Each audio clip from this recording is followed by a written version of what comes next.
마가복음 2장 1절로 12절까지 말씀 저와 교독해서 읽겠습니다. 수일 후에 예수께서 다시 가버나움에 들어가시니 집에 계시다는 소문이 들린지라.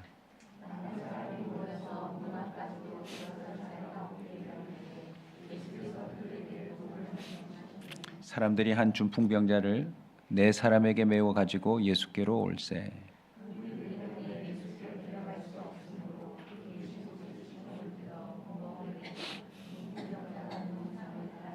예수께서 그들의 믿음을 보시고 중풍병자에게 이르시되 작은 자야 네 죄 사함을 받았느니라 하시니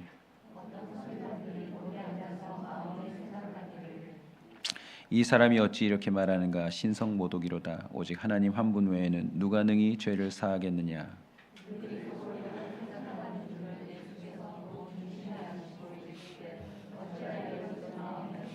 중풍병자에게 내 죄 사함을 받았느니라 하는 말과 일어나 내 상을 가지고 걸어가라 하는 말 중에서 어느 것이 쉽겠느냐.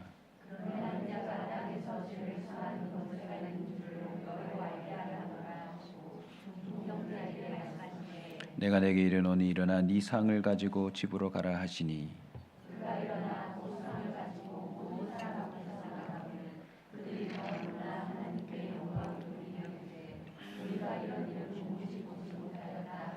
아멘. 오늘 말씀의 제목은 실어 나르자입니다. 실어 나르자. 내가 아픈 이웃을 낫게 해줄 수는 없지만 낫게 해줄 수 있는 분에게 데려가 줄 수는 있습니다.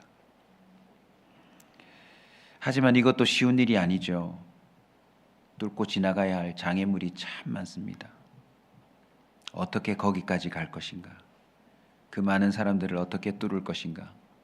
또 지방까지는 또 어떻게 들어갈 것인가? 이제 마지막 갈등이 있어요.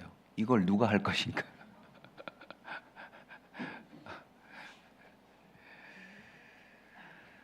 엄두가 나지 않아 시작도 못할 상황입니다.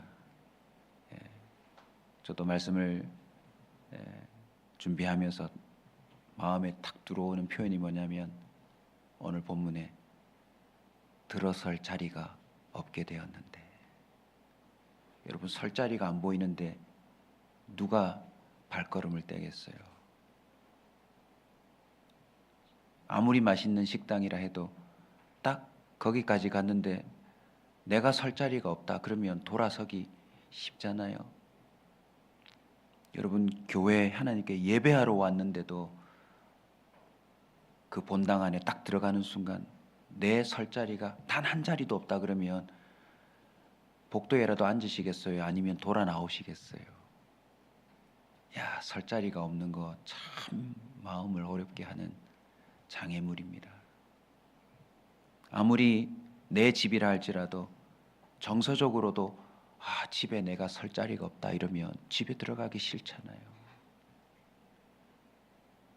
아무리 낫고자 하는 마음이 있다 하지라도 지금 오늘 본문을 보시면 설 자리가 없어요. 설 자리가. 오늘날 많은 사람들이 교회는 내가 갈 자리가 아닙니다. 교회에 내가 굳이 앉을 자리가 있나요?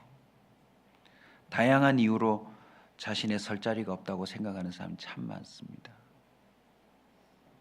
그런데 오늘 본문 보시면 행동합니다. 행동해요. 우리는 이웃의 구원을 위해 그 어떠한 난관을 뚫고 주님 앞에 데려다 놓는 행동이 필요합니다. 마음만 있으면 안 됩니다. 저 사람 교회 데리고 가야 되는데, 저 사람 우리 교회 예배 한 번만 드렸으면 좋겠다. 저 사람 우리 교회 소그룹 한 번만 왔으면 좋겠다. 교구에 한 번만 왔으면 좋겠다.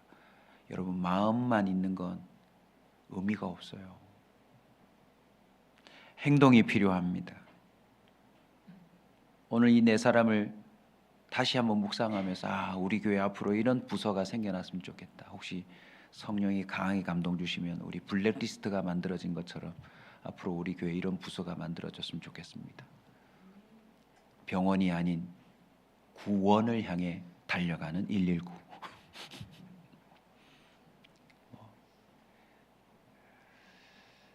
차량 봉사대가 될 수도 있고요. 어떠한 방법으로든 교회에 올 수 없는 사람을 교회에 실어 나르는 특별한 봉사 부서가 생겼으면 좋겠어요.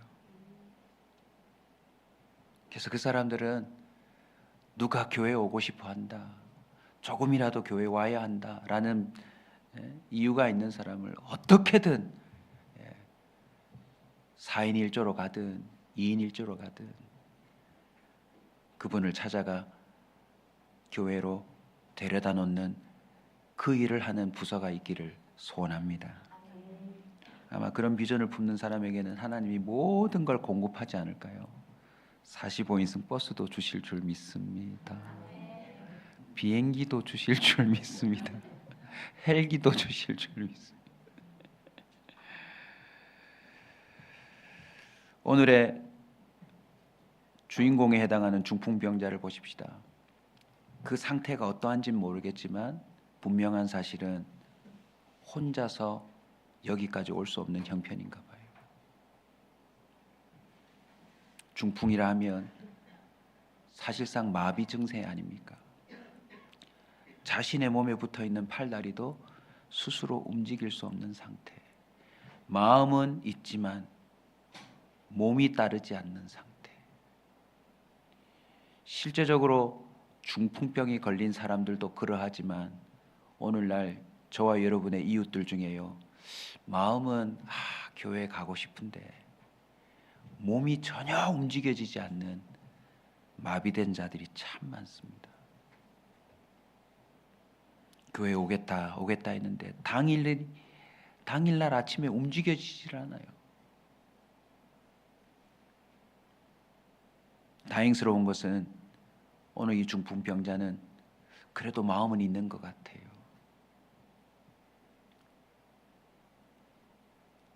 가기 싫어하는 자를 나르는 것보다 훨씬 쉬운 일 아닙니까? 왜냐하면 데려다만 주면 되니까. 데려다만 주면 되니까. 여기에 참 저희들에게 부담을 덜어주는 그런 귀한 메시지가 담겨져 있어요. 우리가 할 일은 실어 나르기만 해도 돼요. 내가 그 사람을 설득하고 내가 그 사람을 이해시키고 내가 그 사람에게 복음을 영접시킨다? 그건 어쩌면 우리의 영역이 아니에요. 그건 성령이 하실 일이에요. 아멘. 이번 주일도 저는 깜짝 놀랐어요. 비하인드 스토리지만 강사 목사님으로 오신 그 목사님은 다른 교회의 메인 강사로 오셨는데, 그리고 그 메인 스피치 시간이 오후 시간이라 오전 시간이 비어서 저희 교회에 재능 기부를 해주기로 하셨거든요. 그런데 저도 그 당일에야 알았어요. 메인 스피치가 취소됐대요. 그래서 토요일 날 메인 강의하러 오듯이 미리 오셔서 해운대에서 숙박을 하시고 기다렸다가 우리 교회에 설교하고 그냥 서울 올라가셨어요. 우리가 메인이 된 거죠. 저희 교회는 차비만 준비해서 드리기로 했거든요. 재능 기부하기로 하셨기 때문에. 근데 그날 제가 곁에서 보는데 VIP 초청인데 가정사역 하시는 목사님이 오셔서 좀 복음에 관한 얘기를 해주시면 좋을 텐데 가정에 관한 얘기만 하시면 어떨까 하는 염려도 있었는데, 제가 앞에서 보니까 우리 교회 남성들이 그렇게 많이 울고 계시더라고요. 얼마나 지은 죄가 많은지. 다 무면허로 결혼 생활하는 바람에. 그리고 저는 우리 예승이 따라온 그 어린아이를 유심히 봤어요. 얘들이 지금 이 가정사역자가 하는 얘기를 들을까 했는데 애들이 너무 진지하게 그 이야기를 듣더라고요. 왜요? 걔들도 가정의 구성원이니까. 정말 그러네. 운전면허도 시험을 치는데 아빠 엄마가 되는데 남편 아내가 되는데 아무런 시험도 없이 자기들끼리 그냥 해버리는 거죠. 하나님이 하십니다. 하나님이 하십니다. 우리는 실어 나르기만 하면 됩니다. 저와 여러분이 수단이 되어줘야 합니다. 혼자 하기 힘들면 다른 이와 같이 하면 됩니다. 중풍병자를 그래 나라도 업지 했는데 업었으면 아마 거기까지 오지도 못했을 거예요. 근데 내 사람이 드니 훨씬 더 용기가 나고 힘이 나고 또 세 사람이 포기할 만한데 그 중에 한 명이라도 지붕이라도 뚫자 그 말에 힘을 내어 또 일보 전진 하게 되었다는 것이죠. 예수님은 지금 들어설 자리가 없는 그 한가운데 서서 용케 가까이 있는 자들에게 말씀을 전하고 계세요. 예수님의 시선은 지금 내 앞에 있는 사람들입니다. 그런데 그 말씀을 전하다가 어느 순간 위를 쳐다보게 된 거예요. 왜요? 소리가 들리니까. 물론 예수님은 그들이 여기까지 오는 것도 다 알고 계셨겠지만 상황적으로 말씀을 전하다가 위를 쳐다보시고 내려오는 그 들것을 바라보세요. 그리고는 드디어 주님 그 발 앞에 내려진 들것을 보고 그리고 지붕 위에서 나를 머리를 내밀고 과연 어떻게 될까 지켜보고 있는 그 네 사람을 보고 주님이 제일 먼저 하신 말이 뭐죠?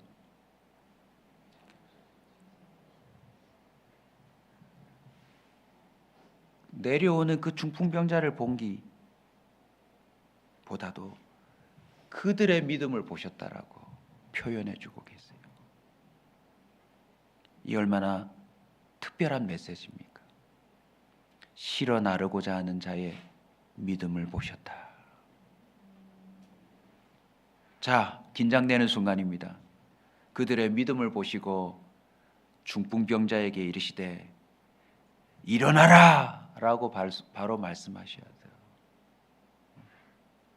치료에 관하여 힐링에 관하여 말씀하셔야 되는데 주님은 지금 네 죄 사함 받았느니라 라고 말씀을 하셨어요.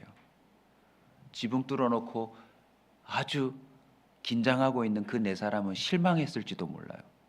우리는 지금 죄 때문에 여기 온 거 아닌데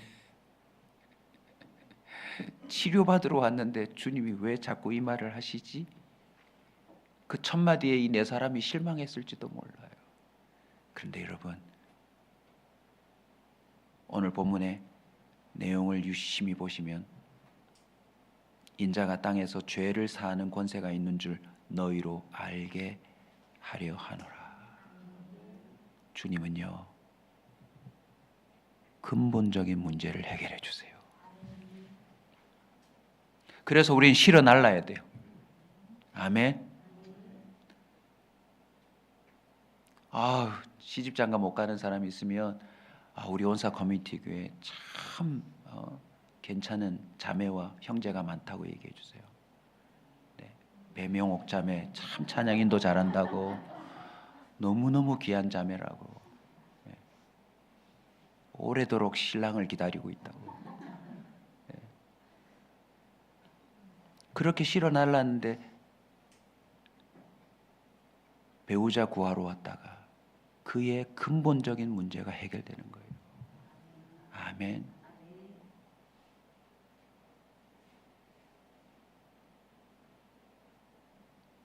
왜 우리는 실러 날라야 합니까?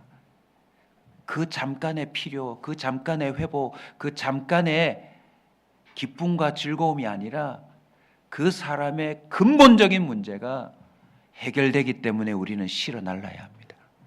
아멘. 예수께서 그들의 믿음을 보시고 중풍병자에게 이르시되 작은 자야 내 죄 사함을 받았느니라 라고 말하는 것을 통하여 우리는 또 하나 깨달아야 합니다. 이 사람의 마비가 죄로부터 출발한 거였구나. 어떤 특정한 죄 때문에 벌받아서 중풍병자가 됐다는 말보다도 이 사람이 이렇게 고통스럽고 힘겨운 삶을 살게 된 것이 결국은 죄 때문이구나. 가정의 문제든 그 사람의 개인적인 심리적인 문제든 관계의 문제든 육신의 문제든 우리가 이 땅에서 겪는 모든 문제 그 근본을 해결하실 수 있는 분이 예수 그리스도이십니다. 주님은 그것을 의도적으로 보여주시려고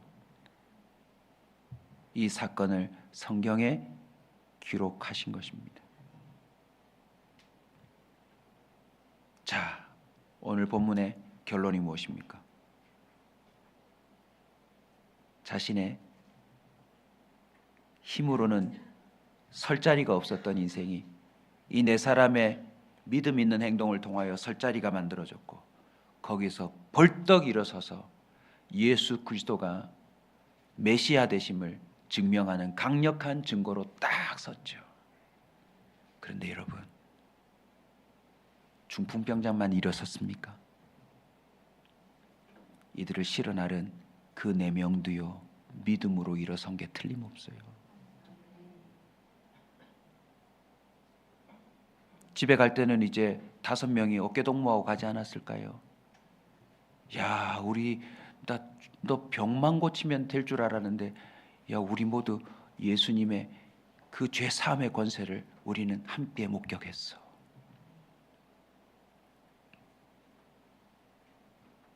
왜 실어 날라야 합니까? 실려가는 자나 실어 나르는 자나 하나같이 예기치 못했던, 기대치 못했던 은혜가 주님으로부터, 그 근본으로부터 우리에게 흘러 들어오기 때문입니다. 이제 두고 보세요. VIP 초청하신 분들, 혹시 그 중에 한 명이라도 온전케 되는 역사가 나타나면 그분을 여기다 데려놓는 그 사람에게 큰 은혜가 임할 겁니다. 이야, 참. 고린도전서 15장 58절입니다. 그러므로 내 사랑하는 형제들아, 견실하며 흔들리지 말고 항상 주의 일에 더욱 힘쓰는 자들이 되라. 이는 너희 수고가 주 안에서 헛되지 않은 줄 알미라. 이 네 사람은요, 이렇게 고백했을지 몰라요.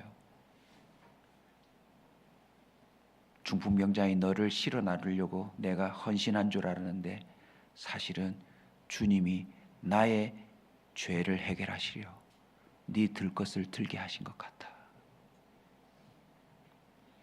네가 아니었으면 나 혼자서 멀쩡하다고 거기까지 갔겠냐. 너 때문에 내가 지붕 뚫어 그 위에서 똑똑히 내려다보았다. 실어 나르다 우리의 문제가 해결되는 은혜를 얻으시길 주의 이름으로 축원합니다.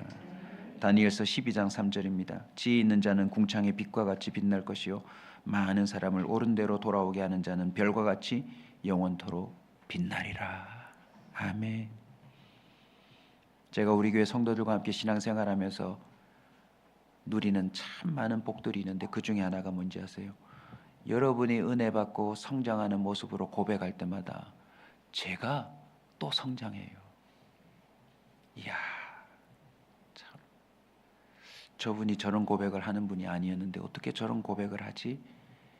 야, 하나님이 살아계신 게 틀림없구나. 주가 날 구원했으니 이제 혼자 오지 맙시다. 아멘. 아, 오늘 예배 참 은혜롭다. 나 스스로 얼마든지 이곳에 올 수 있다 생각하고 기쁨과 즐거움으로 혼자 그렇게 달려오지 맙시다. 이제 나는 구원받았으니, 내가 여기 와서 팔자를 고쳤으니 이제 내가 다른 이들을 실어 나르자. 그것이 바로 하나님이 저와 여러분에게 원하시는 사명이요 또 역할인 줄 믿으시기 바랍니다. 내가 먼저 일어나 걸으니 지금 이 순간 걷지 못하고 누워 있으며 설 자리가 없다 생각하여 좀처럼 움직이지 못하는 자들을 실어 나르십시다.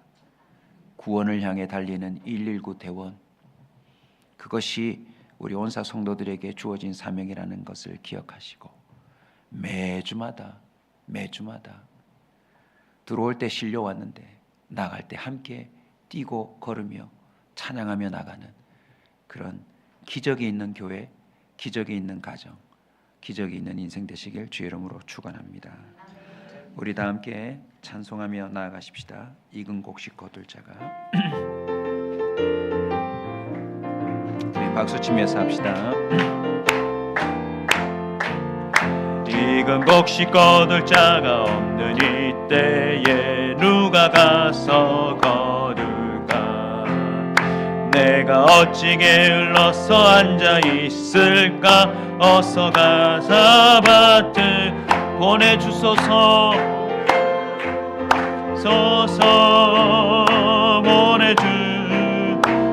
보내주소서. 제다 숯불에 술에 대니 어찌 주저할까? 주여 나 보내주소서.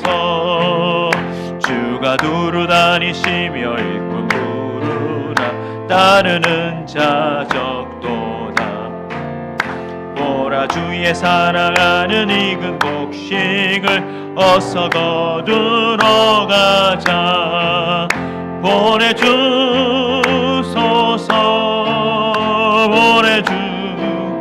보내주소서. 제단 숯불에 입술에 대니 어찌 주할까? 주여 나를 보내주소서. 주가 나를 부르시니 언제 어디나 기뻐 가서 일하리. 주가 명령 내리실 때 능력 받아서 기뻐 거두리로다. 보내주소서. 보내주소서. 제단 숯불에 입술에 대니 어찌 주저할까? 나를 보내주소서. 이 시간 꿈을 가지고 기도할 텐데요, 그들의 믿음을 보시고 주님이 이 일만 했겠습니까? 그 네 사람의 미래를 보시고 선언해 주신 말씀인 줄로 믿습니다. 우리 주변에 흔히 있는 다단계에서 누군가를 실어날라 자기 밑에 한 명, 두 명 두기 시작해서 그 사람의 숫자가 늘어나면 그 사람 보고 언젠가는 다이아몬드 뭐 이런 표현을 쓰더라고요. 그리고는 죽을 때까지 가만히 있어도 먹고 살 수 있는 엄청난 혜택을 준다고 합니다. 저와 여러분이 오늘부터 한 명, 두 명 실어날라 하나님의 나라에 그 한 사람 한 사람의 이름이 기록된다면 다니엘서 말씀처럼 우리는 다이아몬드가 아니라 별과 같이 영원히 빛나도록 주님이 복을 주실 줄로 믿습니다. 우리는 빛나는 인생 될 수 있습니다. 저와 여러분의 장례식에 우리가 실어나른 그 사람과 그들의 가정과 후손들이 이분 때문에 내가 예수 믿고 이렇게 구원을 얻었다고 정말 진정한 슬픔과 또 감격으로 찾아오는 걸 상상해 보십시오. 그저 멀리서 형식적으로 꽃만 보내고 마는 사람이 아니라 어떻게 오셨어요? 아, 제가 누구누구의 자녀인데 이분이 우리 어머니를 전도하셔서 제가 이렇게 목회자가 되었습니다. 이분이 우리 아버지를 전도하셔서 제가 이렇게 예수 믿는 청년이 되었습니다. 얼마나 흥분되는 일입니까? 하나님이 우리에게 이런 인생의 시나리오를 써주신 줄로 믿습니다. 행동해 봅시다. 주님이 친히 역사하실 것입니다. 우리 주여 세 번 부르짖고 기도하겠습니다. 주여